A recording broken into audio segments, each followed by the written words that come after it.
Es importante que como intercesores sepamos cuál es nuestra posición.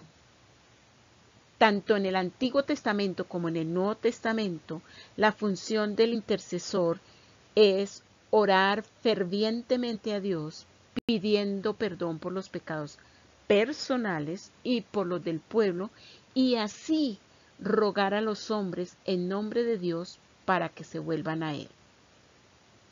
Alguien decía, tú no tienes derecho de hablarle a un pecador a menos que hayas orado por él.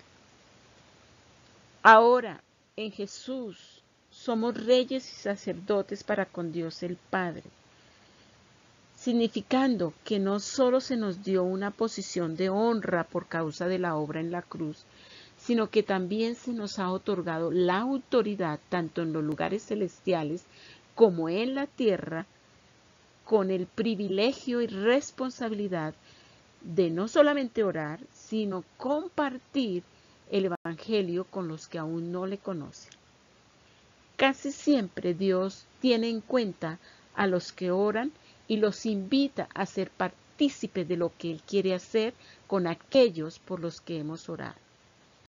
Cuando intercedemos, nuestra disposición es probada para que seamos la respuesta a las oraciones hechas a favor de otros, pidiéndonos que además de orar, ayunemos y aún más que ayudemos guiados por su Espíritu a aquellos por los cuales estamos intercediendo.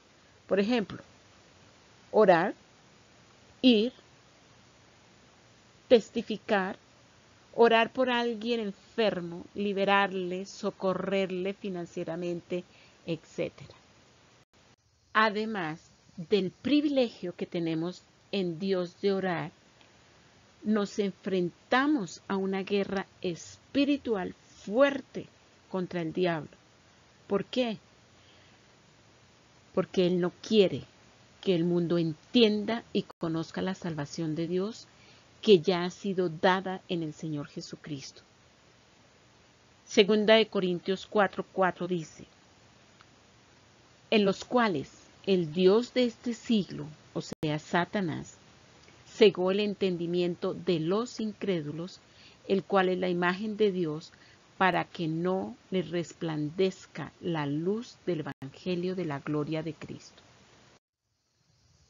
Recordemos lo que dice Efesios 6:12, que no tenemos lucha contra sangre y carne, sino contra principados, potestades, gobernadores de las tinieblas de este siglo, contra huestes espirituales de maldad en las regiones celestes. No los vemos, pero existen. Y humanamente son invencibles e impiden que las personas sean salvas y solo pueden ser vencidas estas potestades por el poder y la sabiduría de Dios a través de la oración y la guerra espiritual.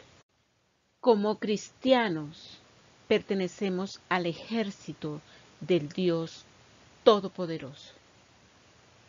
Segunda de Corintios 10:3-5 dice, pues, aunque andamos en la carne, no militamos según la carne, porque las armas de nuestra milicia no son carnales, sino poderosas en Dios para la destrucción de fortalezas, derribando argumentos y toda altivez que se levanta contra el conocimiento de Dios y llevando cautivo todo pensamiento a la obediencia a Cristo.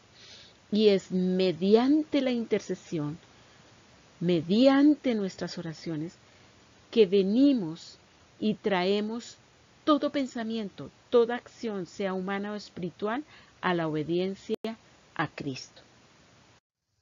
Además de cegar el entendimiento de los incrédulos para que no conozcan la luz del Evangelio, el diablo impide que la iglesia entienda que Cristo despojó a los principados y potestades y que los exhibió públicamente triunfando sobre ellos en la cruz. Miremos Colosenses 2:13 al 15. Y a vosotros, estando muertos en pecados y en la incircuncisión de vuestra carne, os dio vida juntamente con él, perdonándoos todos los pecados, anulando el acta de los decretos que había contra nosotros, que nos era contraria, quitándola de en medio y clavándola en la cruz, y despojando a los principados y a los potestades, los exhibió públicamente, triunfando sobre ellos en la cruz. Muchos cristianos no toman su posición porque están ciegos, no ven las potestades y ni siquiera ven la necesidad del ser humano, y por tanto no son motivados a tomar su posición en el Señor Jesucristo y orar como conviene. Además, el diablo impide que la iglesia entienda y ejerza su autoridad en Jesús. Efesios 1:20 al 21, la cual operó en Cristo, resucitándole de los muertos y sentándole a su diestra en los lugares celestiales, sobre todo principado y autoridad y poder y señorío y sobre todo nombre que se nombra no solo en este siglo, sino también en el venidero. Y sometió todas las cosas bajo sus pies y lo dio por cabeza sobre todas las cosas a la iglesia, la cual es su cuerpo, la plenitud de aquel que todo lo llena en todo. A Jesús le fue dada toda la autoridad, tanto en el cielo y en la tierra. Y él delegó dicha autoridad a la iglesia, o sea, nosotros, los que hemos creído, para que sea esta la que ahora ejerza el dominio, la autoridad, el poder y el señorío sobre todo principado. Pero el diablo impide que entendamos y ejerzamos dicha autoridad. Por eso Pablo gime para que nosotros despertemos, entendamos, creamos y ejerzamos dicha autoridad delegada de parte de Dios, y así hacer la diferencia a través de nuestras oraciones y nuestro testimonio. Hay muchos en oscuridad, desesperación, angustia, dolor, agonía, sin esperanza, etc., que necesitan conocer el Evangelio. Y el diablo impide nuestra intimidad con Dios para que no oremos y mucho menos vayamos y los alcancemos. Las oraciones, peticiones, intercesiones, el gemir de Pablo no se asemejan en nada a lo que nosotros pedimos hoy en día. Desde su conversión, Pablo entendió su llamamiento, que fue llevar el Evangelio a los pueblos gentiles. Pues en Cristo Jesús, por medio de la fe, ellos también son herederos y miembros del mismo cuerpo y copartícipes de la promesa en Cristo Jesús. Por esta causa, Pablo entregó su vida y bajo el poder del Espíritu Santo, con celo y pasión, obedeció y declaró dicha verdad entre los pueblos gentiles y judíos, y por eso fue perseguido, abofeteado y encarcelado.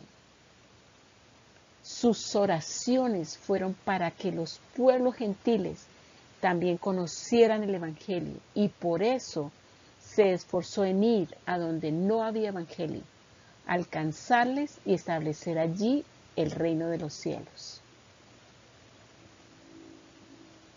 Tenemos que purgar nuestras oraciones egoístas y orar y actuar según el corazón de Dios por todo aquel que aún no conoce el Evangelio.